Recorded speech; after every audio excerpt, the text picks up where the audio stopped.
Finally আপনাদের সাথে কিছু কথা বলতে চাই।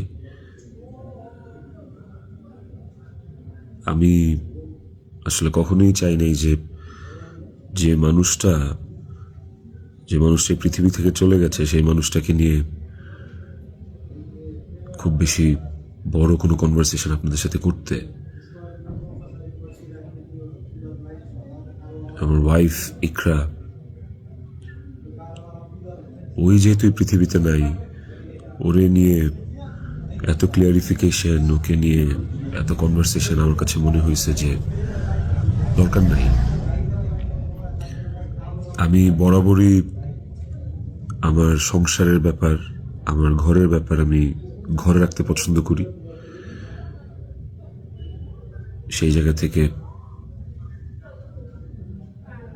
ওর মৃত্যুটা এমনিতেই আমাকে যে ট্রমা দিচ্ছে, ওর মৃত্যুটা আমাকে আসলে মানে পাথরই বানায় ফেলছে একরকম। এগুলো নিয়ে আমি আসলে কথা বলতে চাই নাই, কিন্তু আমার কাছে মনে হয় যে আপনারা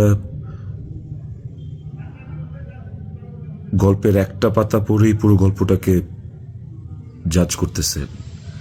একটা পৃষ্ঠা পড়েই পুরো গল্পটা সম্পর্কে আপনারা আপনাদের মনের মতো করে যা খুশি বলতেছেন। পাতার এক পাশ পড়ে আরেক পাশ পড়বেন না, এটা তো হয় না, তাই না? আর আমি আসলে কোনো কিছু প্রপারলি গুছায় বলার মতো স্টেটে নাই, পরিস্থিতিতে নাই।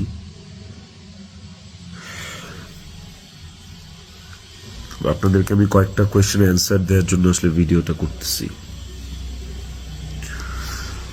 যে প্রশ্নের উত্তরগুলি আপনাদের কিছুটা হলেও কনফিউশন দূর করবে।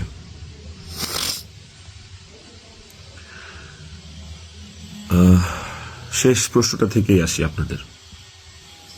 আমি এই ভিডিওতে সবকিছু ক্লিয়ার করবো, এভরিথিং। আমি আপনাদের প্রত্যেকটা প্রশ্নেরই উত্তর দেওয়ার চেষ্টা করব। আপনাদের শেষ প্রশ্নটা ছিল যে মানুষটা একটা মানুষকে ভালোবাসা প্রমাণ দিতে যে আত্মহত্যা করে চলে গেল, মরে গেল, আমি ওই মানুষটা শেষবারের মতো মুখটাও দেখতে আসলাম না। এই যে আপনাদের প্রশ্নটা, আচ্ছা আপনারা কি আমার দেশে আসার মতো পরিস্থিতি রাখছেন? হ্যাঁ, আমি দেশে আসা মাত্রই আমার উপর মব সৃষ্টি হবে। আমি দেশে আসার মাত্রই আপনারা আমাকে টাইনা ছিঁড়ে ফেলবেন। আমার ফোনে এত এত এত থ্রেটস আমি আপনাদেরকে বলে বুঝাইতে পারবো না। আমার কাছে এমন ইনফরমেশন আসছে যে এয়ারপোর্টের বাইরে লোক রেডি করা আছে। আমি যাওয়া মাত্রই they will gonna hit me, they will gonna kill me. Police ধরে নিয়ে গেলে ওকে, আমি সেটা আইনিভাবে ফেস করব, কিন্তু এখন যদি আমিও মারা যাই, আমিও রিজিকের মার কাছে চলে যাই, রিজিকের কি হবে?